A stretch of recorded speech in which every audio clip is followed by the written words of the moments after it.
영국의 한 일간지가 기밀 해제된 미국 중앙정보국 CIA 보고서를 인용해서 전쟁 때 스파이에게 내린 지침을 보도한 적이 있었습니다.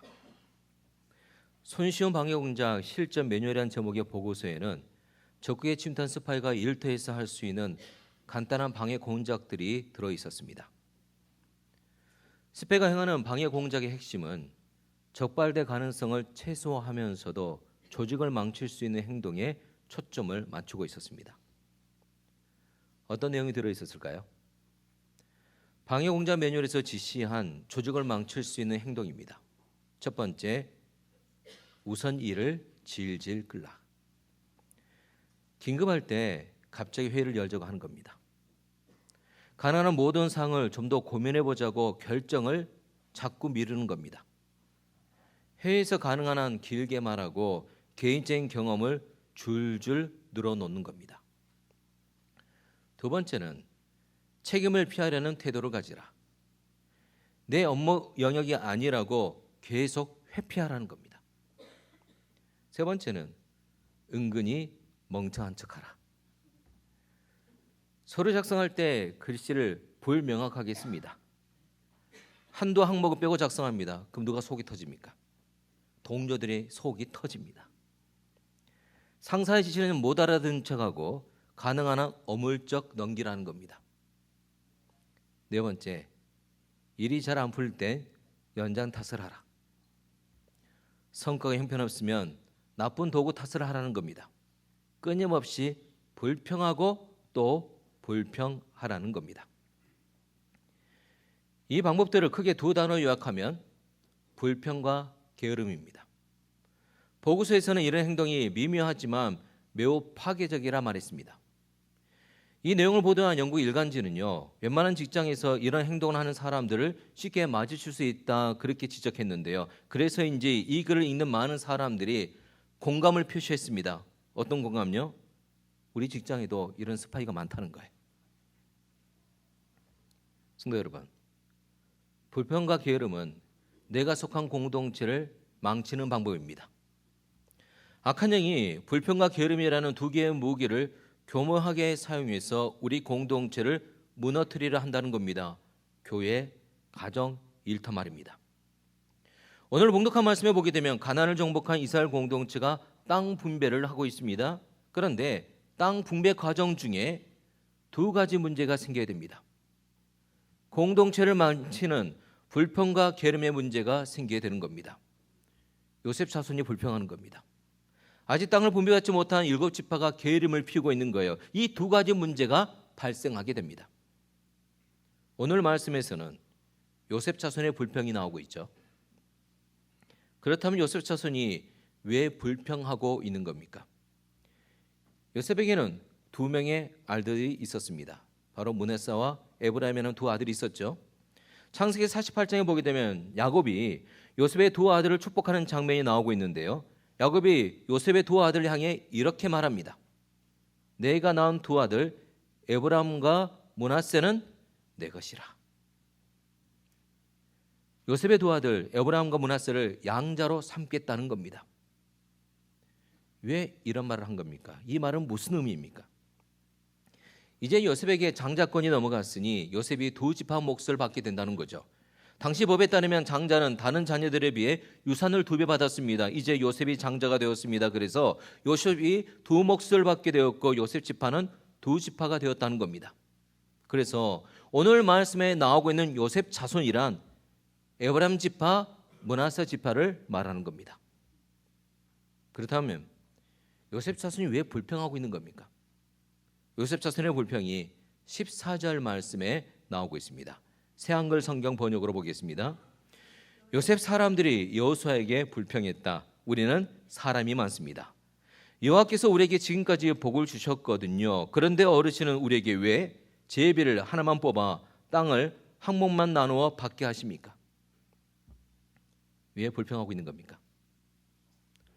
두 지파니까 두 몫을 받아야 하는데 항목만 분배해 주는 것에 대해서 불평하고 있는 겁니다. 그런데요, 14절 말씀을 자세히 보세요. 요셉 자손이 큰 민족이 된 것은 무엇 때문이라고 그들 스스로 말하고 있는 겁니까? 14절 말씀을 함께. 요셉 자손이 여호수아에게 말하여 이르되 여호와께서 지금까지 내게 복을 주심으로 내가 큰 민족이 되었거늘 당신이 나의 기업을 위하여 한 제비 한 분깃으로만 내게 주심은 어찌함이니까 하니, 그들도 분명히 알고 있었습니다. 그들이 큰 민족이 된 것은 하나님이 복을 주셨기 때문이라고 분명히 알고 있었다는 겁니다. 그렇다면 뭘 해야 됩니까? 감사해야죠. 하지만 요셉 자손은 불평하고 있습니다. 받은 복을 오히려 불평의 이유로 삼고 있다는 겁니다. 요셉 자손의 근본적인 문제는 감사를 잃어버렸다는 겁니다. 감사를 잃어버리면서 받은 복까지도 불평의 이유로 삼았던 거죠. 이런 예는 성경에 많이 나와 있고 우리 삶도 마찬가지입니다. 만나를 예로 한번 들어볼까요? 만나는 광야에서 굶주림에 허덕이던 이스라엘 백성을 위해 하나님이 주신 양식입니다. 하나님이 주신 선물이요 은혜요 복이죠. 이스라엘 백성은 이 만나가 있었기 때문에 광야에서 생존할 수 있었던 겁니다. 그런데 감사가 사라집니다. 만나에 대한 감사가 사라집니다. 어떻게 되었습니까? 민수기 21장에 나오죠. 하나님과 모세에게 불평을 늘어놓았다. 만나를 먹는데도 이제 진절머리가 났어. 만나에 대한 감사가 사라지니까 이제는 만나가 싫다고 불평하고 있는 거예요. 만나를 불평의 이유로 삼고 있는 겁니다. 복을 받았는데, 은혜를 받았는데 그것을 불평의 이유로 삼고 있다는 겁니다. 왜요? 감사를 잃어버렸기 때문입니다. 멀리 볼 거 아닙니다. 우리 자신의 삶만 봐도 그렇습니다. 우리는 죄인입니다. 불평은 쉽고 감사는 어렵다는 겁니다. 죄인인 우리는 습관적으로 불평한다는 겁니다. 그래서 이런 말이 있습니다. 사람은 울면서 태어나 불평하며 살다가 실망하며 죽는다. 성도 여러분, 감사해야 된다는 거 모르는 성도님들 어디 계십니까? 다 알고 계시죠? 감사해야 되겠죠? 근데 우리의 문제는 뭔지 아십니까? 알면서도 못합니다. 알면서도 감사가 나오지 않습니다. 뭐가 문제일까요? 습관적으로 우리는 불평합니다. 불평을 입에 달고 삽니다. 오늘 예배 참석하면서도 불평을 마음 한가득 안고 오신 분들이 계실 거고 불평이 머릿속에 가득 찬 분도 계실 겁니다. 결국 우리는 이 불평의 문제를 해결해야만이 진정으로 감사할 수가 있는 거예요. 이스라엘 백성도 마찬가지였습니다. 그들의 최대 약점은 뭐냐? 말이었습니다. 말로 불평하고 말로 원망했습니다. 불평과 원망이 이스라엘 백성의 고질적인 죄였다는 거죠. 그래서 하나님께서 여리고성을 돌 때 그들에게 어떤 말씀을 주셨습니까? 너희는 외치지 말며 너희 음성을 들리게 하지 말며 너희 입에서 아무 말도 내지 말라. 입을 좀 다물라는 거예요. 침묵하라는 겁니다. 말하지 말라는 겁니다. 왜 그랬을까요? 이스라엘 자손은요, 입만 열면 불평이에요. 입만 열면 원망합니다. 어떤 신학자는 하나님께서 침묵하라고 말씀하신 이유가 어떤 이유인지 이렇게 설명하기도 했습니다. 원망 불평 잘하는 이스라엘 백성이 입을 다물기 전까지는 하나님이 역사하지 않으셨다. 만약 하나님께서 침묵을 명령하지 않으셨다면 이스라엘 백성은 아마 여리고성을 돌면서 계속 원망했을 거예요. 계속 불평했을 거예요. 날도 더운데 왜 이렇게 계속 돌게 하지?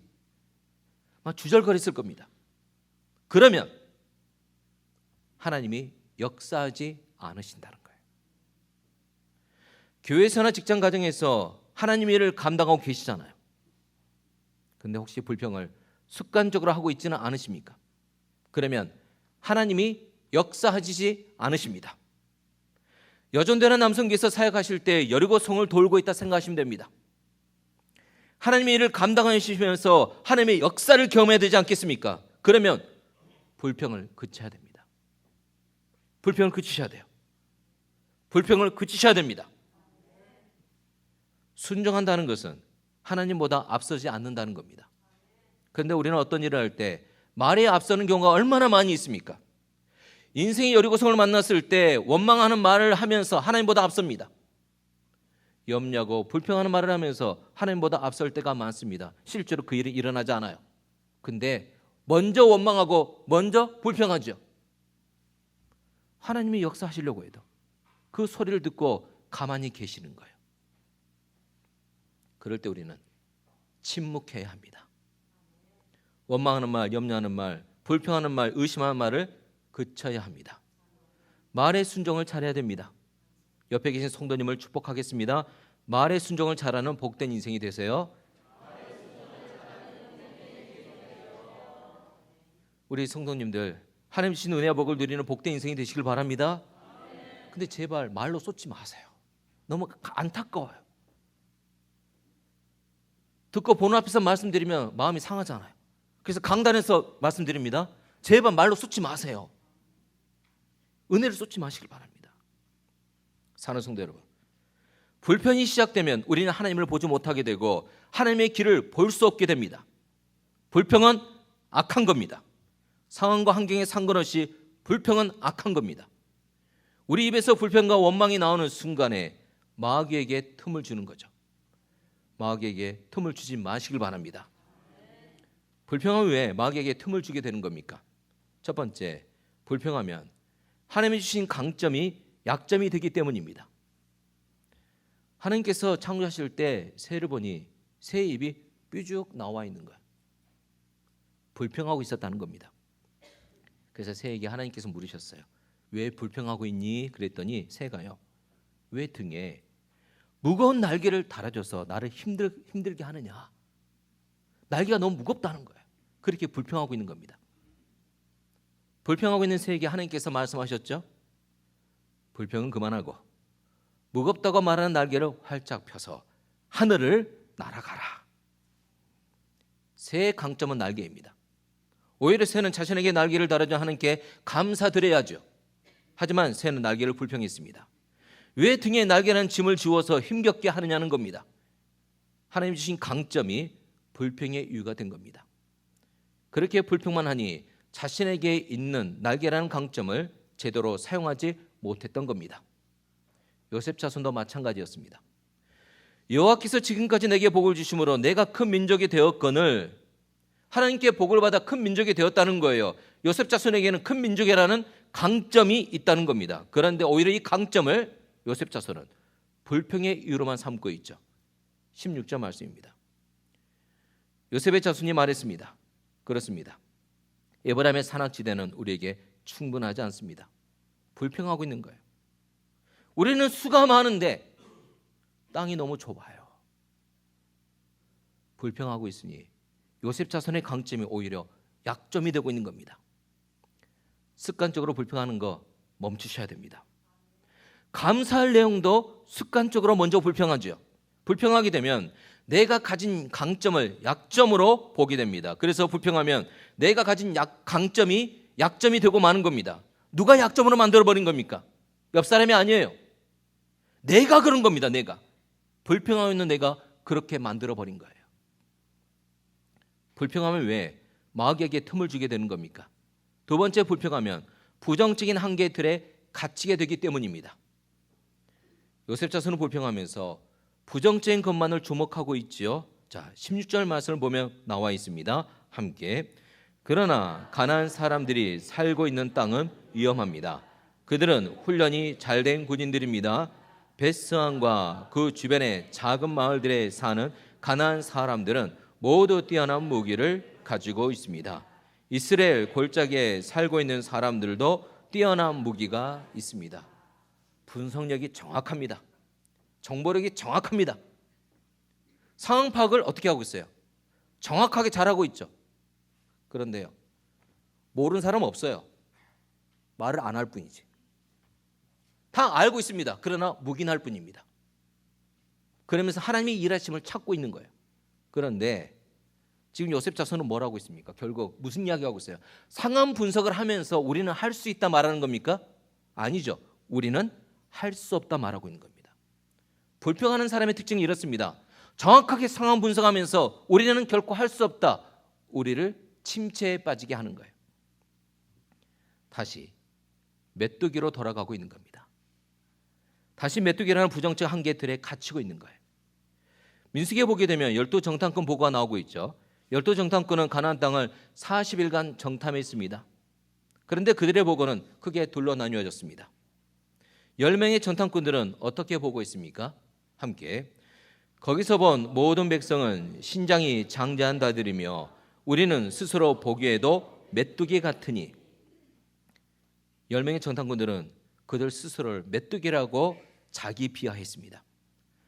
그거 견고한 성읍 안악 자손들 때문에 안 된다, 할 수 없다, 불가능하다고 정탐 보고했던 겁니다. 왜 이렇게 보고하고 있는 겁니까?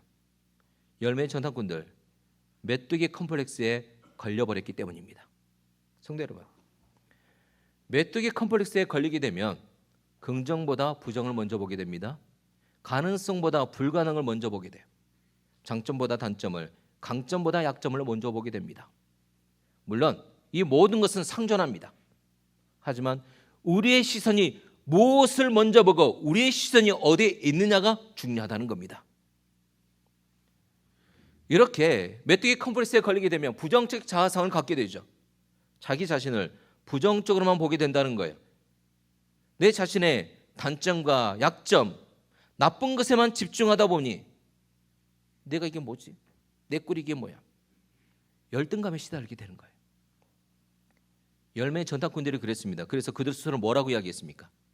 메뚜기라고 자기 비하했습니다. 그런데요, 오늘 말씀에 나오고 있는 요셉 자손도 같은 말을 하고 있는 거죠. 안 된다는 거예요. 할 수 없다는 겁니다. 불가능하다는 겁니다. 다시 메뚜기가 되고 있죠. 다시 메뚜기라는 부정적인 한계 틀에 갇히게 되니 큰 민족이라는 자신들이 가지고 있는 큰 관점을 보지 못하고 있는 겁니다. 옆에 계신 성도님에게 명확하게 말씀해 주세요. 똑바로 말씀해 주세요. 메뚜기가 되지 맙시다. 몇 분이 안 하시니까 다시 하겠습니다. 메뚜기가 되지 맙시다. 예, 메뚜기가 되지 마십시오. 코끼리는 강한 힘을 갖고 있죠. 그런데 이런 코끼리 작은 밧줄로도 꼼짝 못하게 할 수 있다고 합니다.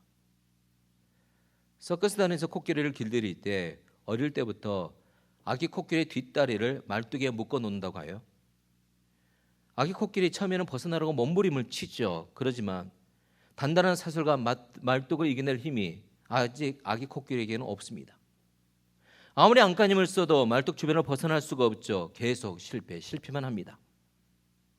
그렇게 시간이 흐르면서 코끼리를 묶고 있었던 밧줄과 말뚝은 점점 가늘어지고 작아지죠. 나중에는 작은 막대만한 말뚝에 매우 가늘한 줄로 다 자란 코끼리를 묶어둬도 코끼리 가만히 있습니다. 충분히 밧줄을 끊어버릴 수 있습니다. 충분히 말뚝을 뽑아버릴 수 있는 힘도 있습니다. 근데 코끼리는 더 이상 시도조차 하지 않는 거예요. 왜 힘이 있음에도 그 힘을 사용하지 못하고 말뚝에 묶여 있는 겁니까? 자신의 힘을 스스로 제한해버렸기 때문입니다.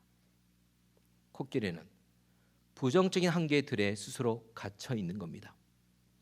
성도 여러분, 불평하고 있는 내 자신도 마찬가지예요.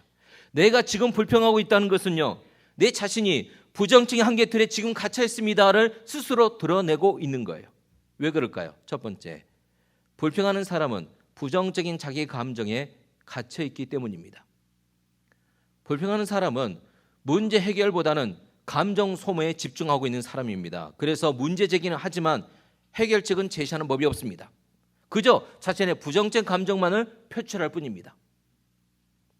갑자기 누가 생각나십니까? 예, 다른 사람 생각하지 마시고 자기 자신 생각하십시오. 두 번째, 불평하는 사람은 부정적인 자기 관점에 갇혀 있기 때문입니다. 불평하는 사람은 상황을 부정적으로만 바라보는 비관주의자입니다. 그러다 보니 새로운 가능성이나 긍정적인 측면을 전혀 보지 못합니다. 부정적인 관점에 갇혀 있기 때문이죠. 세 번째, 불평하는 사람은 부정적인 자기 생각에 갇혀 있기 때문입니다. 불평하는 사람은 아무리 좋은 일이 일어나도 다른 것과 비교하면서, 더 좋은 것과 비교하면서 폄하합니다. 너무 좋지 않아요? 다른 데 가봐, 더 좋은 게 있어. 그러면서 부정적 생각을 주입을 해버려요. 그래서 언제나 부정적 말만 하고 불평하는 겁니다. 그래서 불평하는 사람을 저는 이렇게 붙입니다. 투덜이 스모프라고요. 심술궂은 투덜이, 부정적인 반대자, 우울한 비관주의자로 부르기도 합니다. 이런 사람들이 공동체에서 영향력을 갖게 되면 어떻게 될까요? 불평이 많아질수록 감사는 줄어들고, 불평이 많아질수록 부정적 생각이 다른 사람을 짓누르게 되고, 부정적 생각이 다른 사람들에게 전염됩니다. 우리 가정은 어떻습니까? 우리 일터는 어떻습니까? 우리 교회는 어떻습니까? 그런데요, 이런 문제보다 더 심각한 문제가 뭔지 아십니까? 불평하게 되면 내 안에 계신 예수 그리스도를 보지 못하게 된다는 게 큰 문제입니다. 왜 불평하고 있는 겁니까? 부정만을 보기 때문입니다. 약점만을 보기 때문입니다. 어둠만을 보기 때문입니다. 그러니 내 안에 계신 예수 그리스도를 보지 못하게 되는 거죠. 예수 그리스도를 믿는 우리는 분명 보배를 담은 질그릇임에도 분명한데 그냥 질그릇 인생으로 살아간다는 겁니다. 성도 여러분, 우리는 죄인입니다. 우리는 질그릇입니다. 그런데 여기서 그냥 멈춰 있으면 안 됩니다. 계속해서 죄인으로 살아가면 안 되고, 계속해서 질그릇으로 살아가면 안 됩니다. 우리는 보배를 담은 질그릇 인생으로 살아가야 됩니다. 이를 위해 우리 주님이 십자가 은혜를 주신 겁니다. 그런데 불평하면 죄인의 삶에서 멈추게 되고, 불평하면 질그릇에서 그냥 멈추게 되는 겁니다. 불평하면 내 안에 계신 예수 그리스도를 보지 못하기 때문입니다. 복음은 우리에게 선포하고 있습니다. 고린도서 4장 말씀을 함께, 우리가 이 보배를 질그릇에 가졌으니 이는 심히 큰 능력은 하나님께 있고 우리에게 있지 아니함을 알게 하려 함이라. 아멘. 우리를 어떤 존재라고 말하고 있습니까? 보배를 담은 질그릇이라는 거예요. 우리는 용서받은 죄인들이라는 겁니다. 질그릇 같은 우리가 예수 그리스도를 주님으로 믿게 되면 보배신 예수 그리스도가 우리 안에 담게 되는 거죠. 보배를 담은 질그릇이 되는 겁니다. 바로 이 예수님 때문에 우리는 넘어져도 다시 일어날 수 있고, 시련이 와도 다시 일어서 승리할 수가 있는 겁니다. 바로 이것이 복음입니다. 이어지는 고린도서 4장 8절과 9절 말씀을 믿음으로 함께, 우리는 사방으로 제어들어도 움츠러들지 않으며 답답한 일을 당해도 낙심하지 않으며 박해를 당해도 버림받지 않으며 거꾸러뜨림을 당해도 망하지 않습니다. 아멘. 우리 그리스도인에게 있는 가장 큰 강점이 뭔지 아십니까? 예수 그리스도입니다. 내 안에 계신 예수 그리스도가 가장 큰 강점입니다. 그런데 불평하면 예수님을 보지 못하기 때문에 주님이 주신 능력으로 살아가지 못하게 되죠. 감사할 때 내 안에 계신 예수님을 보는 믿음의 눈이 열리는 겁니다. 그래서 우리는 하나님의 은혜를 알고 감사해야 되고, 하나님이 나에게 주신 복을 깨닫고 감사해야 됩니다. 감사해야 복을 복답게 누릴 수 있고, 하나님의 은혜가 나에게 덮어져서 은혜 안에서 은혜로 살아갈 수가 있는 겁니다. 오늘 말씀에 나온 요셉 자손은 하나님께 복을 받아 큰 민족이 되었습니다. 큰 민족이라는 강점이 있었다는 거예요. 그런데 이 강점을 불평의 이유로만 삼고 있었습니다. 요셉 자손은 불평의 밧줄에 묶여 있었다는 겁니다. 이 밧줄을 끊어버려야 됩니다. 감사로 끊어야 합니다. 14절 말씀에 보게 되면 요셉 자손이 지금 큰 민족이 된 것은 하나님이 복을 주셨기 때문이라고 요셉 자손이 말하고 있습니다. 여호와께서 지금까지 내게 복을 주심으로 내가 큰 민족이 되었거늘. 그렇다면 이어지는 고백은 감사가 되어야 되는데 불평하고 있습니다. 만약 감사로 이어졌다면 어떤 고백을 드려야 됩니까? 아마 이렇게 고백했을 겁니다. 이렇게 땅이 좁아 보이도록 우리 요셉 자손을 부인시켜 주셔서 감사합니다. 이처럼 동일한 사건과 상황이 불평의 이유가 되기도 하고 감사의 이유가 되기도 합니다. 그래서요, 이런 말이 있어요. 불평과 감사는 한 그릇 속에 담겨 있다. 내가 무엇을 꺼내냐에 따라 달라진다는 거예요. 불평하고 감사하는 것은 결국 내 선택이라는 겁니다. 불평과 감사에 대한 한 시를 소개해드리겠습니다. 어떤 사람은 평탄한 길을 걷다가 작은 구덩이만 만나도 금세 하나님을 원망하고 사람을 원망합니다. 하지만 어떤 사람은 험하고 캄캄한 길을 가다가 작은 빛만 비추어도 하나님이 주시는 은혜의 빛이라 하면서 감사 기도를 드립니다.